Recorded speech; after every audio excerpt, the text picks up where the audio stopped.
lame duck for the next 4 years. It's my fervent hope that you will all be here to face that with me, but I understand that practically all of you have served for the past 4 years at a considerable financial sacrifice, and that the call of the private sector, as the Republicans like to call the defense contractors and the Washington lobbying firms, will be ringing in your ears. It's my hope that you will all be here during the campaign, because somebody has to run the White House, and that you'll be here early in the next 4 years to help break in your replacements, should you choose to leave. I know, of course, that the last year of the next administration, the rats will all be swimming for shore, and I can't blame them. I just want you to know that every one of you here has proved your value to the White House and to your country, and I would be delighted if you all decided to stay on for another 4 years. That said, be sure to tune into the convention tonight to learn if any of your suggestions made it into the speech. Bye-bye for now. Will walked off the platform and was followed by Tim Coleman and Kitty Conroy, his director of communications. These two had been his aides when he was in the Senate, and they were closer to him than anyone else on the staff. Will walked through the reception room outside the Oval Office. His secretary, Cora Parker, spoke up.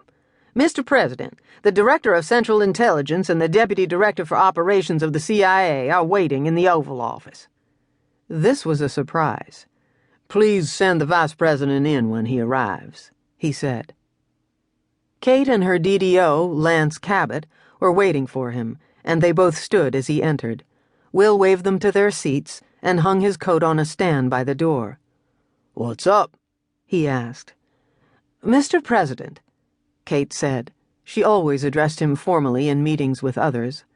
"We have a report that a Taliban group, possibly aided by al-Qaeda operatives, have captured a missile site in northwestern Pakistan, near the Afghanistan border." Will stopped in his tracks. "A nuclear missile site?" "Yes, sir," Kate said. "Are the Taliban able to fire the missiles?" "They also captured most of the technicians alive." "So it's possible they could fire at something?" "Just possible," Kate said. "Not likely, but possible." "Have they made any demands?" "No, but we're expecting that shortly." "Has the story broken?" "Not yet.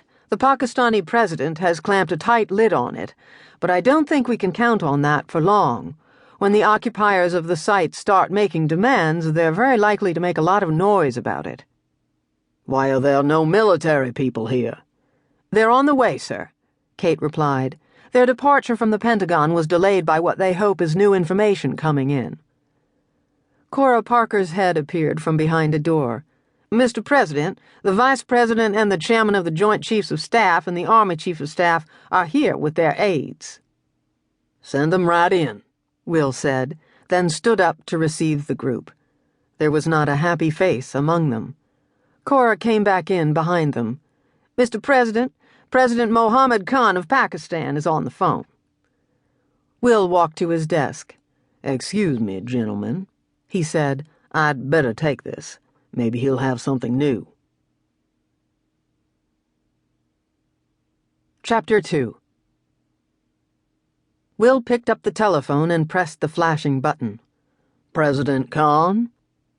"Yes, Mr. President." "I understand that a nuclear missile site has been taken by the Taliban."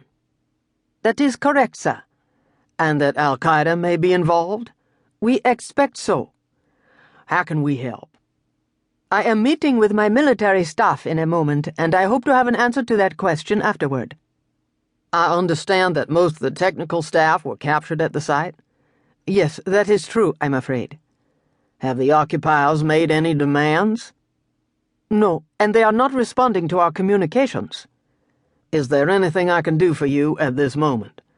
"Not yet, sir, but I will be in touch. I just wanted to be sure that you had been made aware of the situation." "I have, and my military and intelligence staff have just arrived. I hope to speak to you again when your meeting is over. Goodbye." "Goodbye." "That was Mohammed Khan," Will said to the others. "He seems to know little right now, but he's about to meet with his military staff." "Mr. President," General Boone, the chairman of the Joint